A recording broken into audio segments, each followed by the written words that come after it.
That's more like the Titans. That's more like the team that's defending their maiden IPL crown, that bossed the league phase, that somehow went missing in qualifier number 1. But once they've returned home, they've made quite the statement after being put into bat by Rohit Sharma, 233 for 3, with more than half those runs coming of the bat of Shubman Gill. 129 of 60, his third 100, and there's plenty to admire of Gill and that Titans' first effort. So let's get thoughts from Sanjay Manjrekar and Tom Moody on Visit Saudi presents ESPNcricinfo T20 Timeout. We have to start with Gill. How good was that, Sanjay? Very good. I mean, what can you say that has not already been said about Shubman Gill on air, all those guys? Yeah, it's a challenge for the two of you now to come up with things that are new or perhaps. But just I want to say the growth in Shubman Gill. This is where you see a player and you think there's something special in store for him in the future.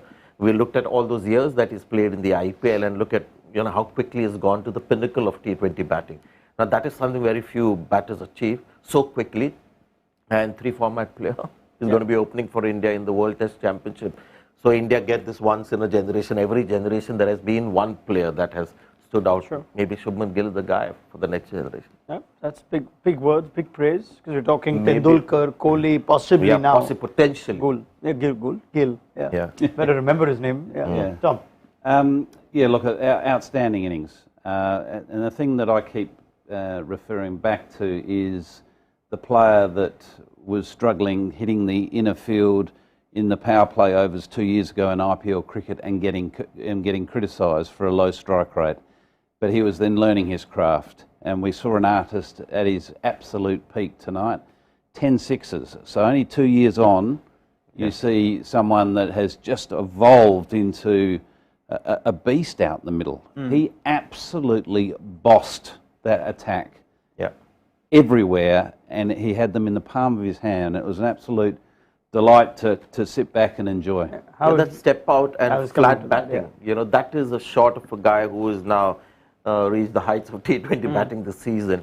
Flat batting, a short ball, and the way it traveled to the boundary. This is power hitting that you see from the real, power hitters like Maxwell and Pollard with a different beast, but these are big hitters, and this is Shubman Gill having the ability to play these kind of shots. So this is a guy who always will have fours at his disposal.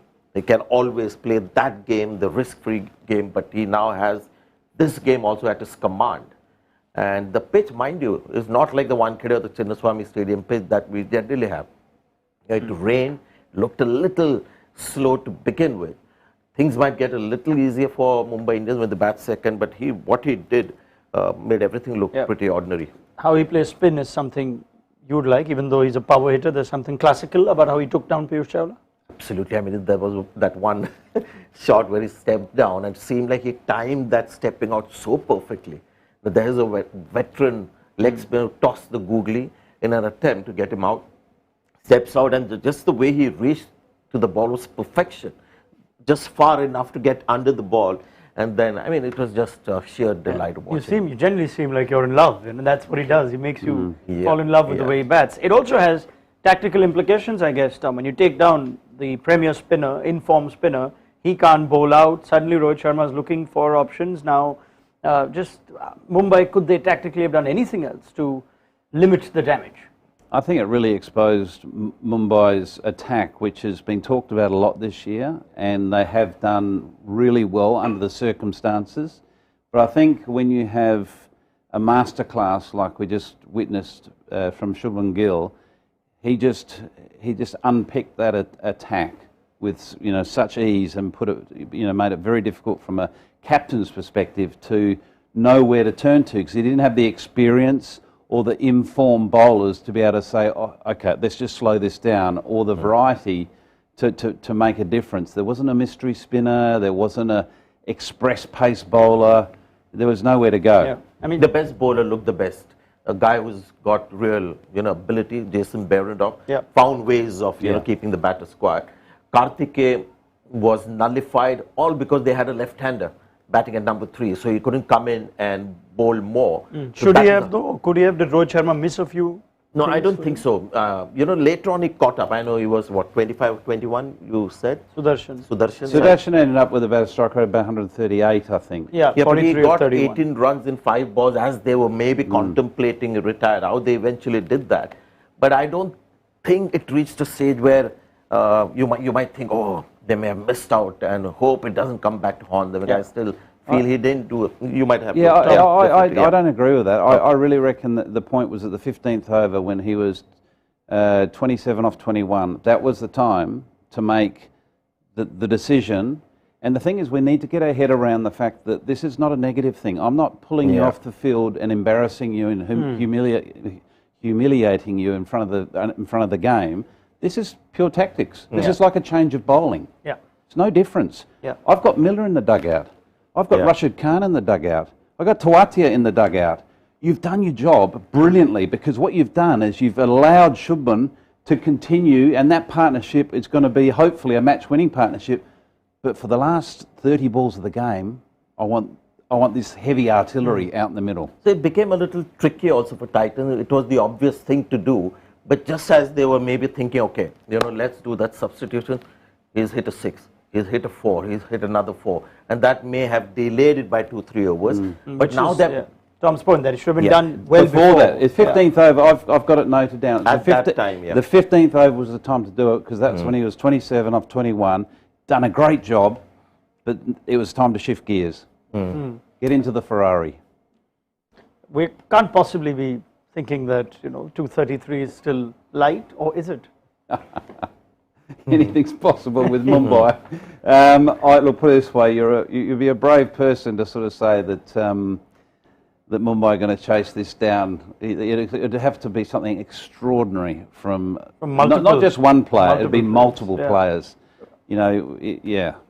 I just look at the bowling attack of Titans, and I think it's almost impossible for Mumbai Indians to chase this down. Got 4 overs of Rashid Khan. There's no Chris Jordan there, or Karthikeya that you've got to bowl your 4 overs. You've and with Josh Little returning, it's even better. Josh Little, Noor Ahmed, Mohammad Shami with his impact in the first 6. Mohit will be handy. So they've got just too many runs, and Shubman Gill and Hardik Pandya finally came to the party, finishing off that inning. So it was after that debacle actually against CSK. Good to see Titans play the way they are, a champion side. All right, we're just going to wait a moment and see who actually walks out, because Ishan Kishan took an innocuous blow while just colliding with Chris Jordan. Rohit Sharma went off after finger injury. Cameron Green got hit in that game. So there are quite a few players that be bruised physically, morally. How would Tim David be feeling, Tom? Oh, look, he wouldn't be feeling great, but we've all been in that position where we've dropped catches and the guy's gone on to score, and someone's gone on to score runs. No one means to drop a catch, but he'll be thinking, 19 times out of 20, I'm swallowing that. So that is a catchable. That's not a tough for him, chance. for Tim David, absolutely. He's a good athlete. He's a good fielder. He's got a good set of hands on him. He'd be disappointed with that, and he just misjudged that because I think he just sort of dived in his estimation, so therefore he wasn't at full stretch. He came in and caught it here, so it's just the judgment of the dive was slightly off, therefore it went missing. Yeah. What do you sense is the thing you can tell your batting group at halftime? Is there a chat you even have now with 233 after that kind of thing? It's really hard, and that is one of the tricky things with coaching, in that trying to clear the ground of what's just happened and get people focused on the task, and that is trying to then break it down into small parcels. Let's don't think of the fact that we've got to score over 230. Let's break it down. Where do we need to be at the power play? Who we're looking to attack? How are we going to approach it? And just doing it step by step. Yeah, just leave them alone. I mean, Rohit Sharma knows how to, score quickly. Ishan Kishan as well. You've got the best T20 batter in the world, batting at number 4. Cameron Green, with the kind of form he is in this pitch, is ideal. But I see Noor Ahmed now being that dangerous bowler, because Rashid Khan, we know what he's going to do. With batters coming in and looking to score 11 runs and over, virtually every over, people like Noor Ahmed then become your game changers, because he's one who will flight the ball, bowl it in the slot, just like he did to Shivam Dube. So he's the one that might just get them the wickets they need at crucial stages. All right. I guess you'll have both said that you're backing Gujarat to defend this, but what kind of second innings can we expect? Are we going to have one of those where Mumbai will go hard and fall way short, or will they make a game of it, keep us interested, and eventually realize they've been outbatted? So do you sense this will at least be a close-ish game and 200 plus from Mumbai and they're losing, or could this be a one-sided affair? I don't think you're getting your super over tonight. Put it that way. I think it's going to be one extreme or the other. Yeah, I think it's either going to blow out and they'll be bowled out for 120, 130, or they may get within 10, 15 runs. They also have a batting depth, right, Mumbai Indians, so they have a Tim David that they're aware of, so nobody's going to come in and think, we've got to ensure we don't lose too many wickets because we haven't got too many batters down there. Rohit Sharma will play the way he does, Ishan Kishan, they can all bat at 150, 160. So in matches like this, when it's a huge score, we rarely see a nail biter. We generally see a team just playing the T20 innings of their lives, the team's history, or you see a one-sided result.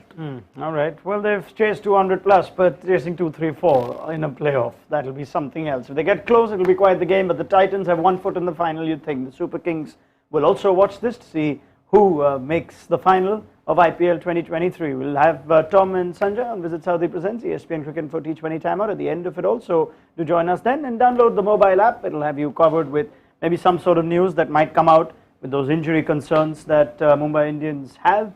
We'll hope that that doesn't come into. There's been a bit of a light show at the Narendra Modi Stadium, so we have an even more delayed start to the second innings. Team photographs being taken as well. So it's about 10 minutes past 10, and we're still waiting for the first ball of the second innings. At some point we'll get it, and join us at the end of it.